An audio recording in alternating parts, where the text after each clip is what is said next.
안녕하세요. 주식의 소리의 애소리입니다.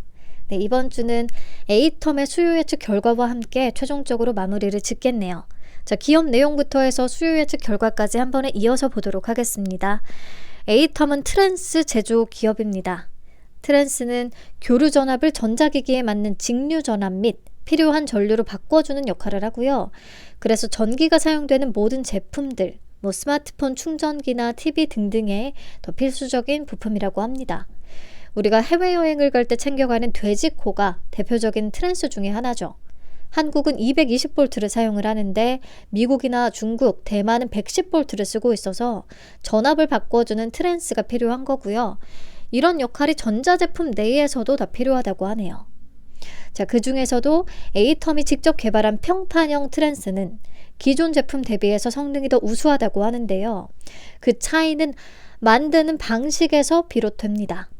트랜스는 보통 몰딩의 코일을 감는 형태, 권선형으로 만들어지는데 이때 코일끼리 미세하게 간격이 벌어져 있거나 불규칙하게 감기는 경우가 있어서 이럴 때 발열과 EMI, 전자기기에서 발생하는 노이즈 등의 문제가 생길 수밖에 없다고 합니다. 근데 회사가 개발한 평판형 트랜스는 감겨진 코일 모양 그대로 아예 금형을 찍어내서 소형 트랜스 모듈을 만든 뒤에 그걸 출력에 따라서 접착하고 조립하는 형태로 제작이 된대요. 더 균일하게 생산을 할 수가 있겠죠? 그리고 부피도 줄일 수가 있고요.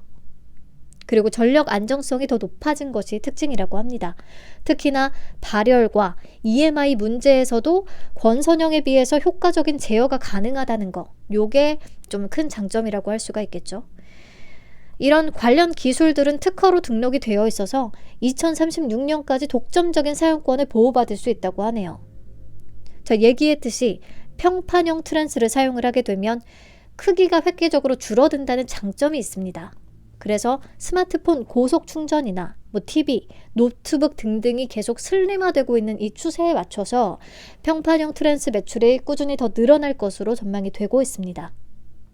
현재 회사의 고객사를 보면 삼성전자 휴대용 전자기기 충전기기에 45W 트랜스를 독점적으로 공급을 하고 있다고 합니다. 2024년 이후에는 65W, 100W 이상의 고출력 트랜스 제품도 선보일 예정이라고 하고요. 그리고 21년 이후부터는 TV용 트랜스 시장으로 영역을 확대했고요. 주로 LG전자의 TV용 트랜스를 공급하고 있습니다. 그래서 삼성과 LG에 납품을 한다는 것 자체로 회사의 품질은 인정을 할 수가 있을 것 같아요. 자, 매출 비중을 보시면 TV용 트랜스 매출 비중이 점점 확대되는 것을 확인할 수가 있고요. 상품 부분에 MLCC가 있잖아요. 요거는 직접 생산하는 것은 아니고 유통하는 역할만 담당을 하고 있습니다. 네, 회사는 이렇게 휴대기기 충전기 시장과 TV 시장에서의 성과를 바탕으로 해서 전기차 분야를 새로운 성장 동력으로 삼고 있더라고요. 아직은 개발 중인 단계고 대규모 납품을 위한 테스트 막바지 단계라고는 해요. 자, 전기차용 트랜스 또한 경쟁사 제품 대비해서 경쟁력이 확실하다고 회사 측은 얘기를 합니다. 부피가 23% 작고 경쟁품보다 2배의 시간을 써야 고온 발열에 도달한대요. 그러니까 발열 문제로부터 조금 더 자유롭고 또 여기에다가 변압, 변류의 효율성도 우수하다고 하고요. 지금 전기차용 트랜스는 현재 글로벌 완성차 기업과 공동 개발을 진행 중에 있다고 하고 특히나 전기차는 부피와 무게에 굉장히 민감하잖아요. 그렇기 때문에 향후에 A텀의 평판형 트랜스에 대한 시장 수요가 더 높아질 것이라고 얘기는 합니다. 다만 회사가 아직 수익성을 입증하지는 못했습니다. 이 회사는 또 특이하게 회계기간의 결산월이 6월이더라고요. 국내는 12월이 대부분인데 6월입니다. 그래서 2020년 실적은 20년 7월부터 21년 6월까지의 실적을 나타내고요. 21년 실적은 21년 7월부터 22년 6월까지를 얘기합니다. 그리고 22년은 22년 7월부터 23년 6월까지겠죠? 23년 1분기는 23년 7월부터 9월까지를 나타내는 거고요. 아무튼 최근 3개년과 올해 1분기까지 계속해서 적자를 내고 있다는 것을 확인할 수 있는 부분이고요. 그래서 A 등급으로 기술 특례 상장을 추진을 합니다.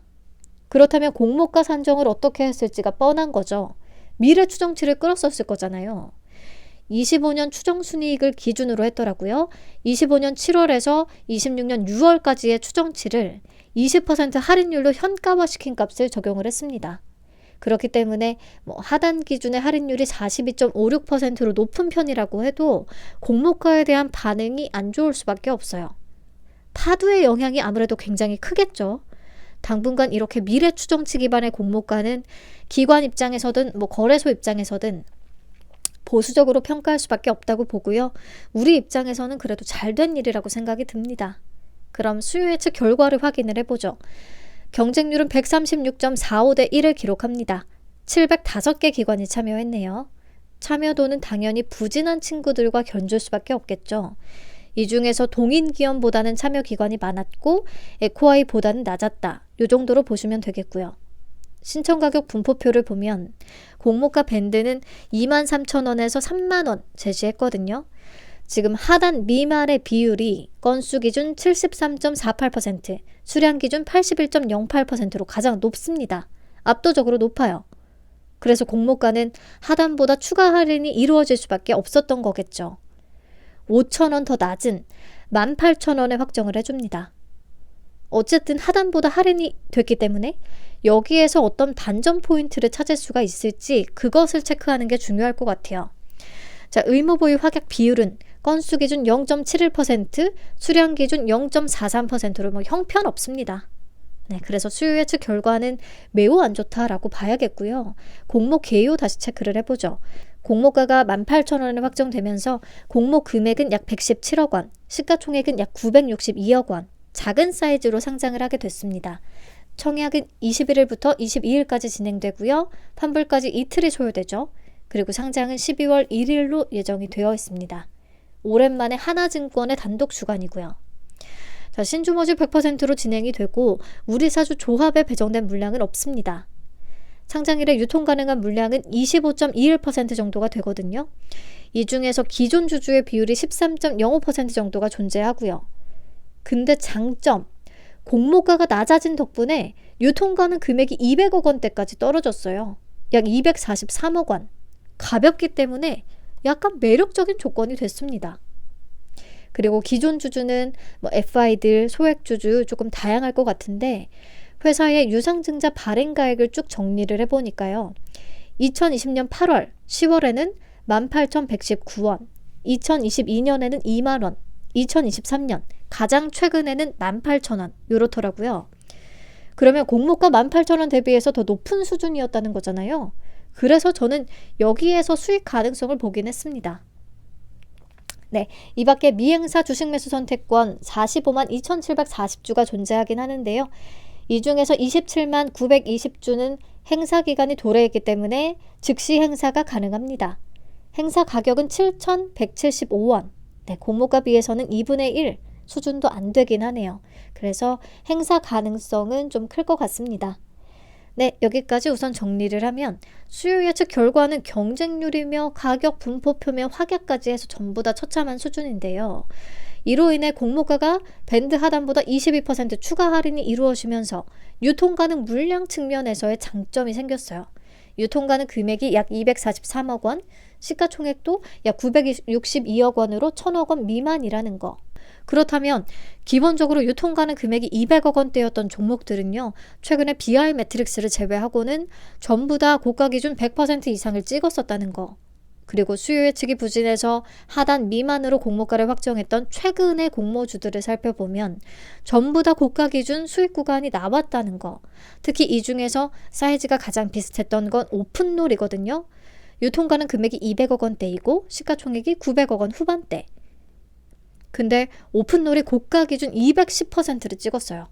엄청나게 예상 밖의 흐름이긴 했는데 아무튼 A텀도 수요 예측이 굉장히 부진하긴 하지만 사이즈만 놓고 본다면 상장일에 수급이 붙을 가능성도 있다는 것을 좀 확인을 하면 되겠습니다. 네, 미래 추정치 기반이라서 밸류에이션에 큰 의미는 없다고 보는데요. 2024년 추정순이익 기준으로 주당 평가가액을 계산을 해보면 공모가 플러스 16% 정도 수준, 약 2815원 정도로 계산이 된다는 거, 요거는 참고만 하시면 되겠습니다. 자, 정리할게요. 기대 요인은 명확합니다. 밴드 하단 대비해서 22% 추가 할인이 이루어졌는데 최근 하단 미만에 확정한 공모주들은 전부 다 수익 구간이 나왔었다는 거. 그리고 유상증자 발행가액이 상당수는 공모가인 18,000원보다 비쌌다는 거. 그래서 상장일에 공모가 부근의 유통 물량이 생각보다 더 적을 수가 있고, 또 기존 주주의 향후 엑시트를 위해서는 공모가 18,000원보다는 주가를 위로 올려놓지 않겠냐라는 생각을 해볼 수 있는 제 입장에서는 긍정 포인트로 봤습니다. 그리고 가장 단순하게 유통가는 금액 200억 원대, 시가총액 1,000억 원 미만의 메리트가 생겼고요. 그리고 단독 상장 일정이고 환불까지 이틀이 걸리기 때문에 저는 좀 참여를 해보려고 합니다. 위험 요인은 당연히 아직은 수익성이 입증이 되지 않았다는 부분과 매우 부진한 수요 예측 결과, 25년 추정치 기반의 공모가 이런 것들이 있겠는데요. 이런 리스크 요인들이 공모가 할인으로 인해서 약간은 좀 커버가 되지 않았나라고 개인적으로는 생각을 합니다. 이게 무조건 수익 가능성이 높다라고 얘기를 하는 게 아니고요. 저는 그래도 몇몇 포인트에서 반전 가능성을 봤다라고 말씀을 드리는 겁니다. 네, 그러면 배정 물량과 청약 한도 볼게요. 하나증권에 16만 2,500주가 배정이 됐고요. 균등 물량은 8만 1,250주가 되겠죠. 수수료 2,000원 있고요. 계좌는 비대면, 은행 연계에 한해서 당일 개설 후에 바로 참여 가능합니다. 일반 등급 기준 8,000주까지 청약 가능하고요. 증거금으로는 7,200만 원이 되겠습니다. 한도가 낮아요. 반면에 최소 청약 수량 기준은 매우 높죠. 50주. 그래서 45만 원을 준비해야 된다는 측면에서 조금 거부감이 들 수는 있겠습니다. 그래서 청약 건수는 9만 건 정도를 잡았고요. 균등 배정 수량은 0.9주, 높은 확률의 추첨 영역이 아닐까 예상을 하고 있습니다. 그리고 증거금은 1.7조 원 정도를 예상을 해봤고요. 이때 비례 경쟁률은 2,325대 1 정도가 되겠습니다. 네, 경쟁률 예상치는 1일차 마감 데이터 확인 후에 다시 체크를 할 거고요. 청약 당일에 같이 보는 게 가장 정확하긴 합니다. 그래서 만약에 일반 등급 풀 청약을 가정을 했을 때 균등은 그래도 한 주, 비례는 3주까지 예상을 하고요. 배정 금액은 7만 2천 원이 되겠죠. 기대 수익률을 저는 그래도 수익 구간이 좀 나올 확률이 높다고 보고 20에서 70% 정도까지를 잡아봤어요. 조건만 보면 더 높이 갈 가능성도 있긴 한데 기본적으로 수요 예측 결과가 좋지 않기 때문에 그냥 보수적으로 잡았습니다. 그러면 한 20%만 올라준다고 해도 파킹 이자보다는 조금 낫지 않을까라고 생각을 해봅니다. 네, 개인적인 생각. 다시 한번 청약을 권유하는 영상이 아니며 모두 제 개인적인 의견이라는 거 다시 말씀을 드리고 영상을 마치도록 하겠습니다. 이번 주도 고생 많으셨습니다. 다음 주부터는 확실히 일정에 조금 여유가 생기니까요. 더 여유롭고 건강하게 만나 뵙도록 하겠습니다. 주말 잘 보내세요.